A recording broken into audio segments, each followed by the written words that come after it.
Hello everyone. So this reflection I have written especially for Tuesday the 23rd of March 2021, which marks 1 year since the start of the first proper lockdown. And the Church of England, along with Marie Curie and various other charities and organisations, is encouraging us to spend some time in reflection and to join in a minute's silence at noon to remember those who have lost their lives this year to COVID or in other ways, and those who grieve for them and may not have been able to attend a funeral or say goodbye or grieve as they would have wished with all the restrictions.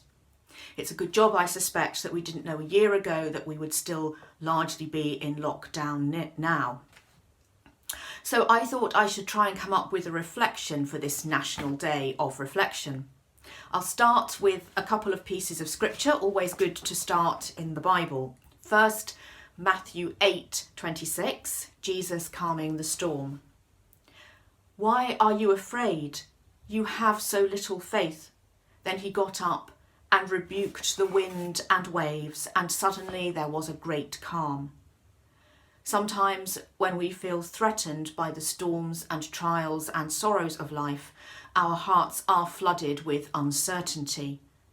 And we have to remember that God is not far off. He is right here with us.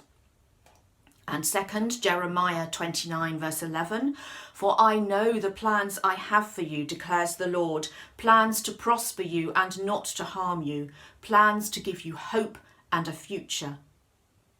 God will make troubles and obstacles serve his good purposes.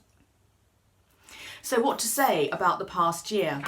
Well, we had a powerful staff training session a week or so ago, and as one of those fairly excruciating icebreakers, we were asked to say what had been the best and the worst things for us during lockdown.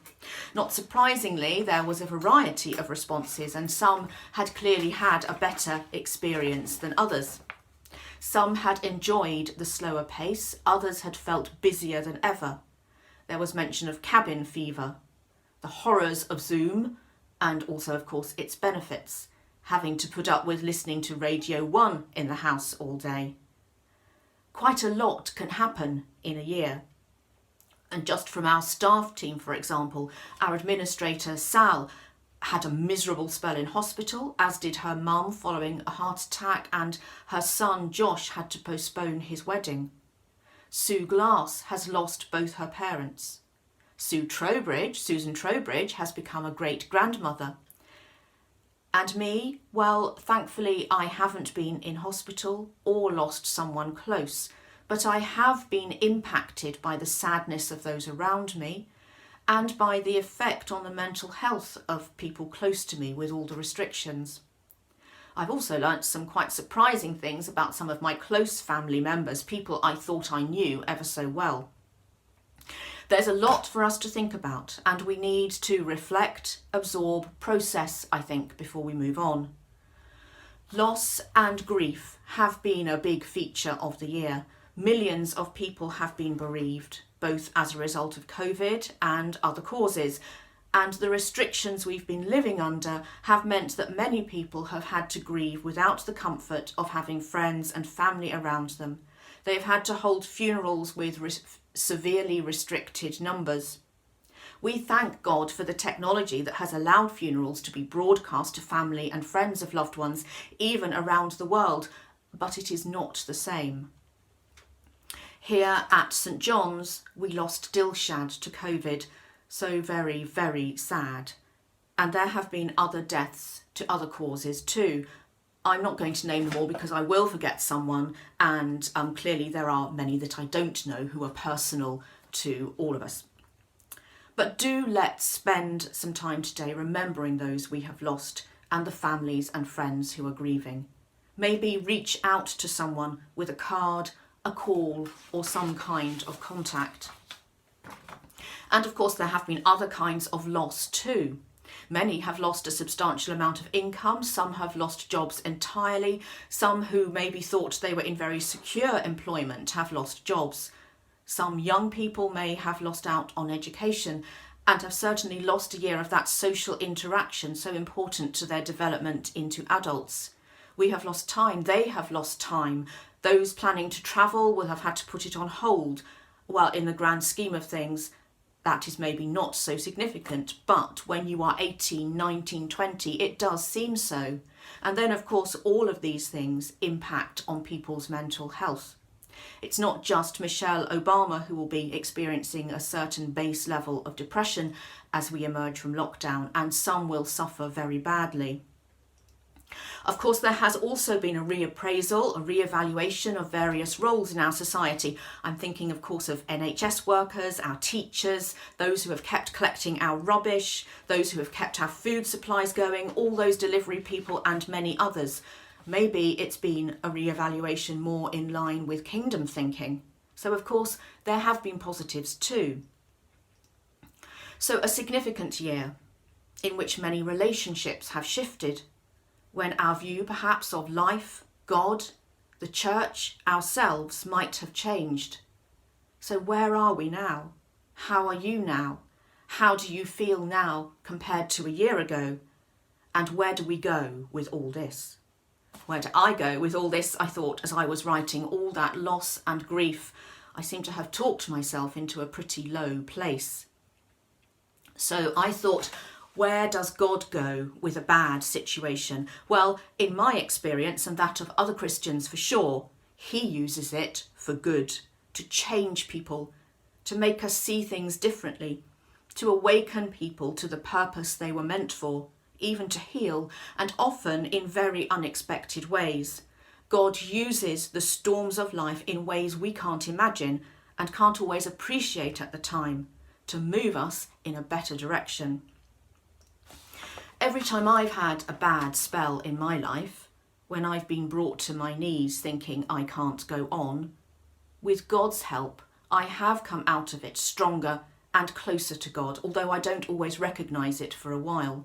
So I think, and it's just my opinion, that the most important thing for us now is to be determined not to let all that loss be wasted, but to use this situation for our good and to bring us closer to God and his will for us and his earth. So tempting as it might be, I would say, let's not rush back to our old familiar selves and our old familiar life. Do what we're doing today. Stop, reflect, redirect if necessary. So what direction should the church be taking? The national church, well, that's not for me to say, and there are plenty in the hierarchy praying and thinking about that.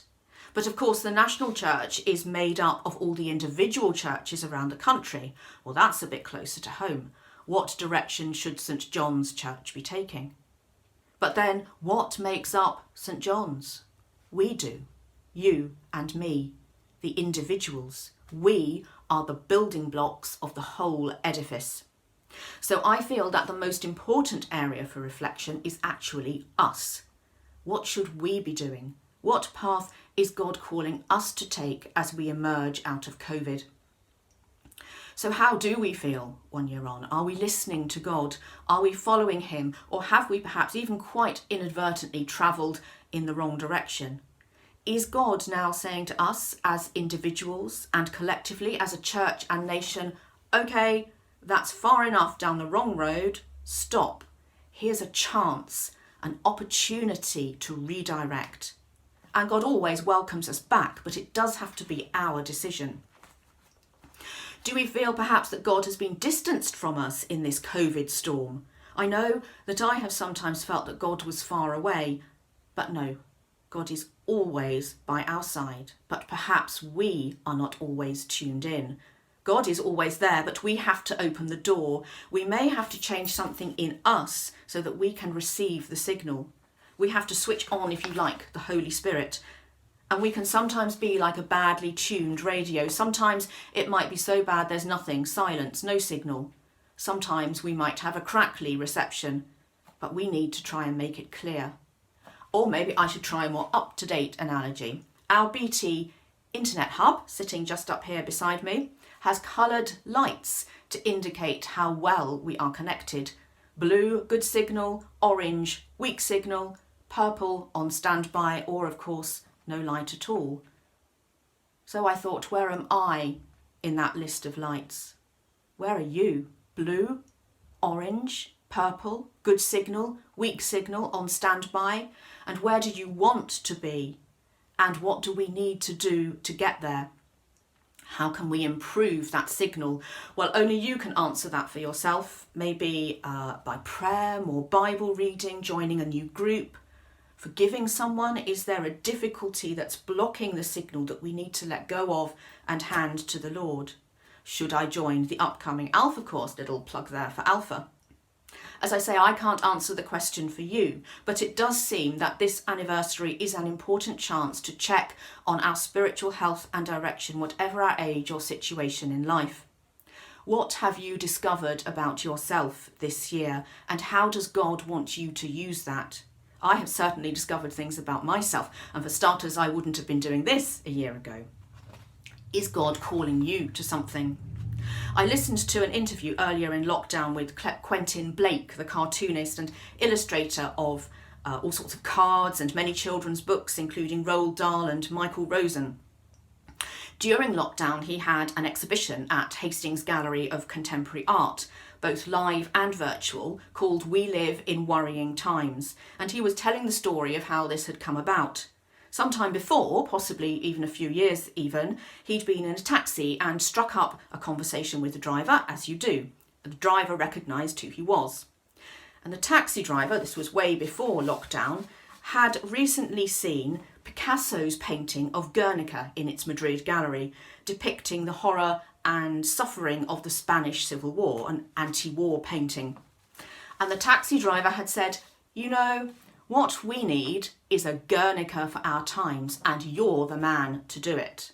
Well, Quentin said he gulped and laughed and thought, Picasso, Blake, Pablo, Quentin. He really wasn't sure that he was the man for the job.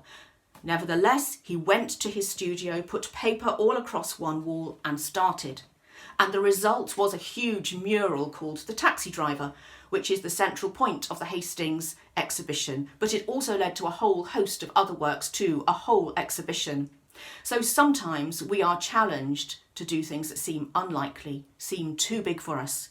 But God doesn't get things wrong. Everything is possible in his strength. So as we reflect after a year of COVID, is God calling you to something? What's your Guernica? Or are you the taxi driver? Do you need to prompt and encourage someone else to do something? So stop, reflect, redirect yourself or someone else. Is God, through this horrible human mess that is COVID, calling us all to retune? So let's aspire at least to that blue light, that clear signal. Let's aspire to be the best building blocks we can for our church here in Hildenborough. Let's make sure that we can make something good out of the experiences and the losses of the last year. I'm going to give the last word to Victor Hugo of Les Mis fame. Have courage for the great sorrows of life and patience for the small ones. And when you have accomplished your daily task, go to sleep in peace. God is awake. God is awake. Thanks for listening.